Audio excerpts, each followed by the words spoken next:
You have done this 100 times. Back up, drop the hitch, connect the chains, drive. But here's the thing. That routine you trust, it has at least 3 mistakes baked into it, and none of them are obvious until something goes wrong at highway speed. This video breaks down exactly what those mistakes are, and how to fix every single one before your next trip. Let's start at the beginning. The hitch ball. This is the most overlooked piece of the entire setup because it looks simple. It is a ball. How complicated can it be? More complicated than most people realize. Trailer couplers come in different sizes. 1 7/8 inch, 2 inch, 2 5/16 inch, and they are not interchangeable. Using the wrong ball size means the coupler is not sitting correctly, even if it looks like it is latched. A coupler that appears locked but is sitting on the wrong ball size can separate at highway speed. Check the tongue of your trailer. The correct ball size is stamped right there. Match it exactly. Do not assume it is the same as the last trailer you towed. The second thing people miss on the ball is the torque spec. The nut underneath that secures the ball to the receiver needs to be torqued correctly. An under-tightened ball can rotate or back off over time. Most balls in the 2-inch range require somewhere between 150 and 450 foot-pounds of torque, depending on the shank diameter. If you have never checked yours, now is the time. Once you have the right ball size, the coupler needs to fully seat and lock. Here's the mistake. People lower the trailer onto the ball, hear a click, and move on. That click does not always mean the coupler is fully engaged. The real test is this. After the coupler drops and latches, try to lift the tongue of the trailer by hand, or crank the jack back up slightly with the coupler still on the ball. If the coupler lifts off the ball, it was never fully locked. The latch should be down and secured. Most couplers also have a secondary pin or lock that goes through the latch arm. That goes in every time, no exceptions. This takes 10 seconds, and it is the difference between a secure connection and a trailer that separates from the vehicle.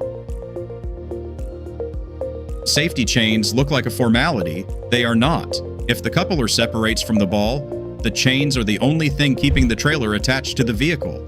They need to work correctly under load.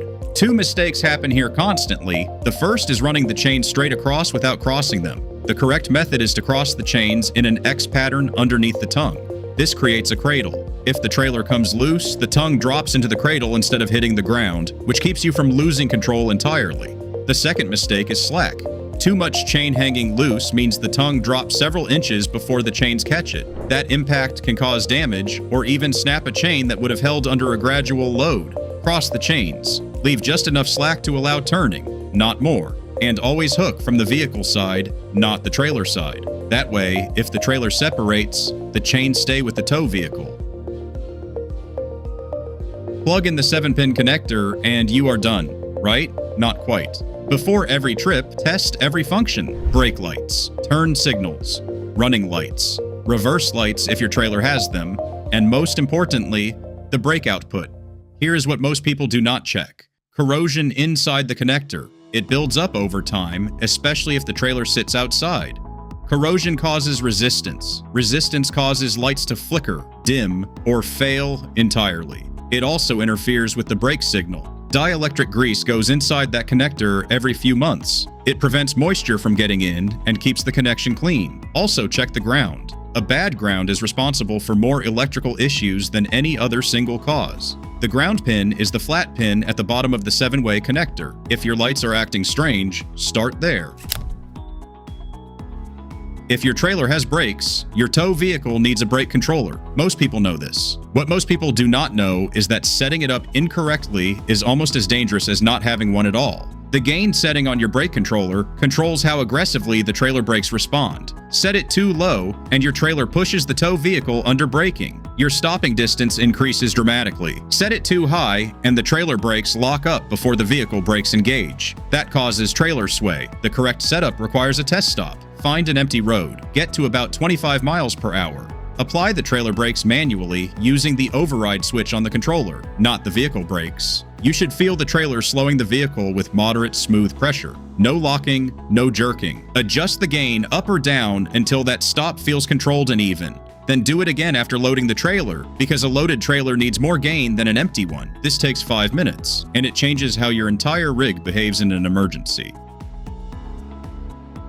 This is the one that surprises people most. Tongue weight matters more than total trailer weight. The tongue, meaning the front of the trailer, should carry between 10 and 15% of the trailer's total loaded weight on the hitch ball. Too little tongue weight and the rear of the tow vehicle lifts slightly. The front wheels lose traction and steering becomes vague. This is the primary cause of trailer sway. Too much tongue weight overloads the rear axle, compresses the suspension, and creates the same steering problem from the opposite direction. How you load the trailer determines tongue weight. Heavier items go forward of the axle, not behind it. That single habit corrects the majority of sway issues people blame on speed, wind, or the trailer itself. If you are consistently running close to your trailer's weight limit, a weight distribution hitch is worth the investment. It uses spring bars to redistribute the tongue weight across all four wheels of the tow vehicle, keeping everything level and in control. Tire pressure on travel trailers is checked less often than almost any other component. That is a problem. Trailer tires lose pressure from sitting, from temperature changes, from age, and unlike a car tire, a trailer tire blowout often happens with very little warning. Always check trailer tire pressure cold before you move the trailer, not after. Once the tire heats up from even a short drive, pressure increases and you lose accuracy. The correct pressure is not on the tire sidewall. That number is the maximum. The correct pressure is on the trailer's weight sticker, usually inside a cabinet door or on the tongue. Match that number. Also check the age of your tires, not just the tread. Trailer tires older than 5 to 7 years should be replaced regardless of how they look. The rubber degrades from UV exposure and heat cycling even when the trailer is sitting still. Before you pull out, one last thing. Walk the entire rig, every time, not a glance, a full loop. Check the coupler latch is secured and the pin is in. Pull on the safety chains.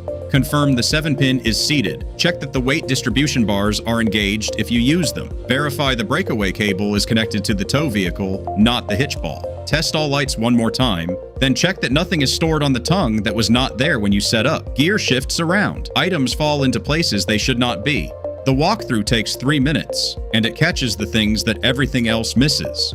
Hooking up a trailer correctly is not complicated, but it is specific, and the details that most people skip are exactly the ones that cause problems on the road. Get the ball size right, lock the coupler properly, cross your chains, set your brake controller, load for tongue weight, check your tires. Do all of that every time, and you will tow safer than the majority of people on the road today.